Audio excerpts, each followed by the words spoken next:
Other interesting political news, you have Vivek on Sean Hannity interviewing to restore the American dream, cutting Washington headcount by 75%. I was going to say, we're $33 or $34 trillion in debt.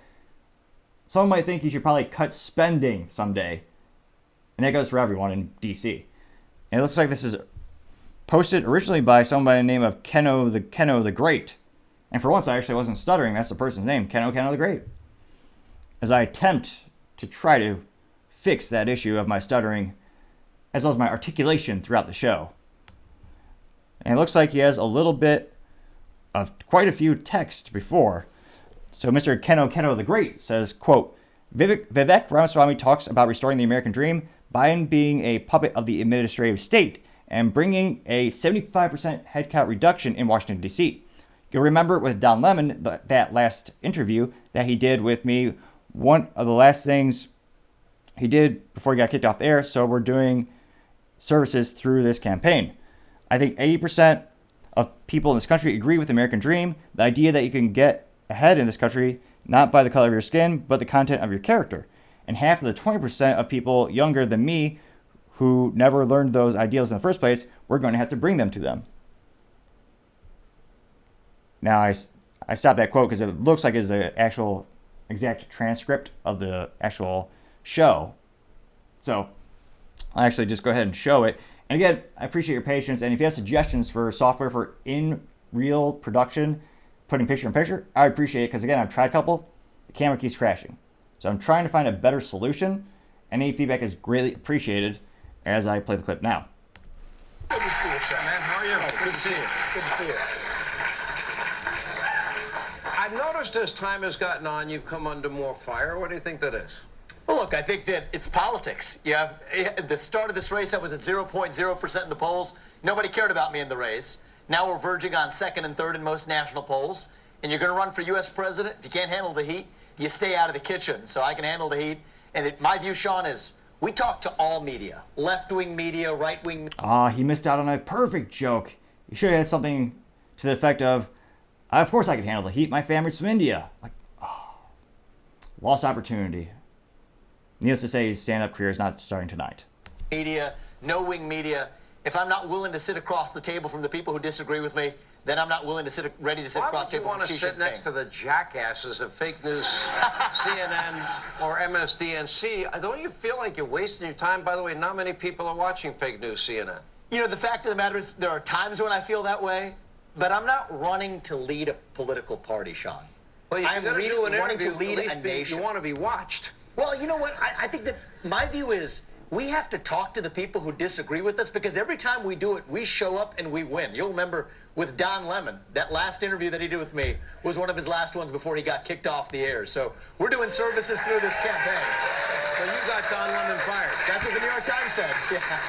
You know, I don't think it's very complicated to be a conservative. I think we believe in limited government, lower taxes, more for individual freedom. Amen. You know, look at the things we want. We want secure borders. We want law and order, safety and security. Yes. We want energy independence. We want constitutionalists on the bench. We believe in peace through strength.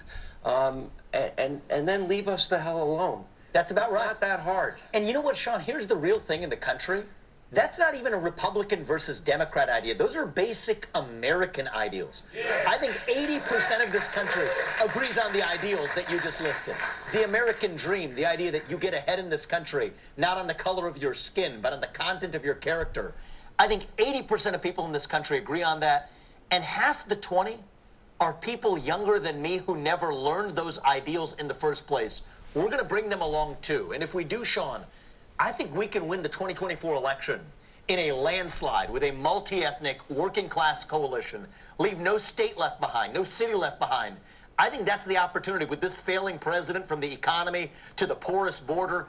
This is our opportunity. If we have the courage to actually stand up for our own vision, that's how we win. Deep and profound. The Republican Party has to be the party of working men and women. Yes. I believe that. It also has to be the party that brings minorities on board. Yes. That have been lied to and, frankly, disappointed regularly by the Democratic Party. They have been failed. Their schools are failing. No doubt about it. I'll tell you, One of the prime examples that I think they should really highlight throughout these political campaigns and the debates, Chicago. You cannot blame Republicans at all for what happens in Chicago. They haven't had control in about 92 years. And many of the policies in Chicago, people are campaigning on the Democratic side of wanting to replicate on a federal level. Which again, why would you want that, logically speaking? Well, I just made the mistake of trying to have logic and politics, mixed together, and usually, kind of like oil and water, they usually don't.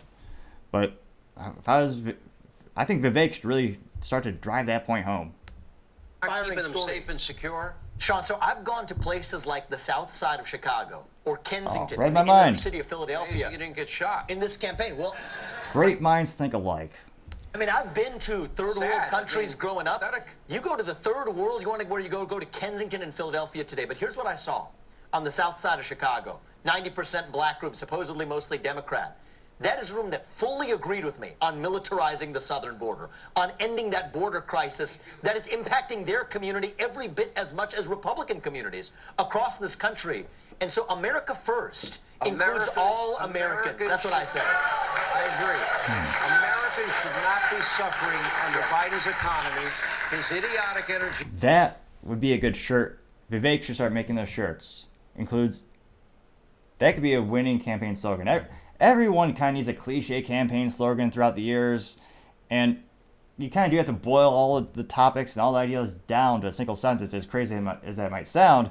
For marketing purposes, more often than not, that works. Plans. We shouldn't have open borders. We need law and order. These right. are the basics. There's all preventable problems that he caused. Why do you think he chose that path? Well, look, I want to say something about Biden and why I don't talk about him that much on the campaign trail.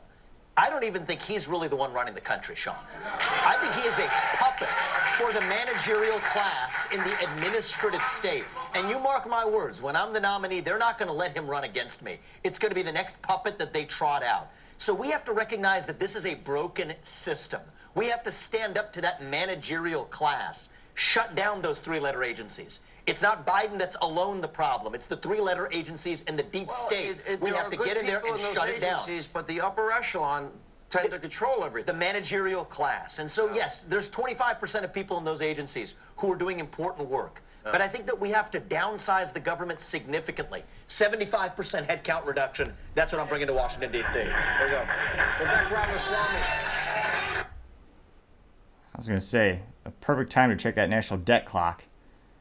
$33 trillion. One would think someday you'd probably, decrease the headcount, cut the spending a little bit, be fiscally responsible. But no, I was going to say, those ideas are too radical or too out there for Washington. Now, it looks like within 2 days that got 800,000 views. So quite a popular tweet. Or I guess these days you call it a post because they changed Twitter to X. Although the URL is still twitter.com, it's called X, and you post, you don't tweet. I'll catch up with the vernacular someday, perhaps. Now, it looks like some of the top comments include Mr. Global Media CEO, quote, "I want Trump and Kennedy and Tulsi. Vivek is cool, but I don't know. Something isn't working for me about him," unquote. This person got 23 likes and 3,455 views. Now, granted, Kennedy will never get anywhere. Not that I don't like him, or not that I don't think he doesn't have one or two good ideas, but the DNC, or Democrat Party, they use superdelegates. So at the end of the day, they're going to get what they want, not necessarily what the people want, which is why Bernie Sanders, who did get lots of votes, didn't go anywhere politically speaking. You also have someone by the name of a dad. He looks like a dad, so I'd say apt, appropriate name for his Twitter profile. Mr. Dad says, quote, "Amazing interview. My favorite was half the remaining 10% weren't taught the ideals. Vivek hits it out of the park every time I've seen him interviewed for the last 3 years before running. Great work. Keep plugging. A great message like a conservative JFK in his youthful and energetic presence, matched with eloquent speech. Well done, sir. Well done." Now this person got 17,000 views, and he also got 156 likes. So needless to say, that looks to be the most popular response to the video. Now, you also have a couple other folks. You have someone by the name of William Brown saying, quote, man speaks a lot of common sense, unquote. He's got 23 likes and 2,373 views. Now, you have somebody by the name of Robin Valencia saying, quote, Vivek is running the campaign that Ron DeSantis should have run. No wonder Vivek is in second place in most polls. This person got 89 likes out of 3,575 views, which is a sentiment I've heard from a couple other folks as well, and I think there's a lot of merit to that. It's one of those things where Vivek is killing it, as the youth might say, on social media and doing more interviews than you could possibly imagine. DeSantis isn't even close when it comes to the frequency of interviews and just getting the word out there. Vivek is even going on a myriad of podcasts as well, which I think will shape this election as more and more people are starting to shift their viewing habits from the traditional ABC, CNNs, Fox News to more streaming platforms when you have things like Spotify, I was about to say Rumble, and even on Twitter itself. So I think that's going to be a big shaping mechanism for this election. Now you have someone by the name of Ken Therox saying, quote, we have to stand up to the managerial class and shut down those three-letter agencies, unquote. It looks like he has a meme of Vivek with laser eyes. You got 103 likes. And someone responded to that with a GIF of the Star Wars crew going like that. Kidding, it's actually Galactica. No, I'm kidding, it's Star Trek. Google told me. And Google doesn't lie, of course. Let's see here. Now, you do have a couple more disagreeing. So you have Mr. Ron Hargrove saying, quote, everything he is saying is too perfect, so great. Is it possible that he is a NWO shill that promises all the perfect things that we want to hear just to get into office and then do the exact opposite later? Look at this Big Pharma WEF past. Now, this person got 22 likes out of 1,000 views, and someone responded to that by the name of Copperhead. Though, false advertisement, this person does not have a profile picture of a snake.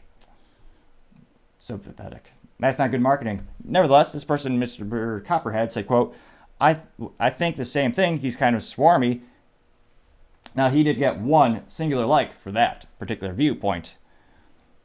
Going down here, someone by the name of PDB said, quote, this is his interview for vice president, unquote. This person got 51 likes and 5,000 views. And there is a lot of sentiment around that in terms of, I think a lot of people think he would be an exceptional vice president candidate.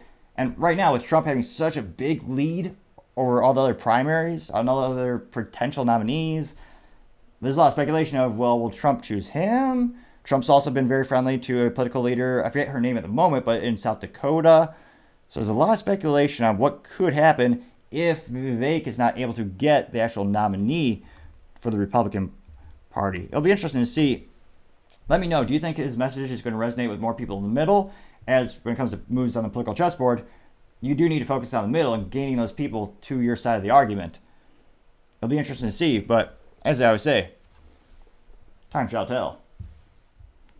Thank you, everyone, again, for taking the time to tune in today. Again, I know it's ambitious, but we're trying to get to 4,000 subscribers by the end of September. So if you could click that button, I'd greatly appreciate it. Also, friendly reminder, we're giving away a free flamethrower with every September purchase at toppingtechnologies.com. See the website for additional details. Also, don't forget to take the time to like and comment. The feedback is greatly appreciated, especially if it's constructive.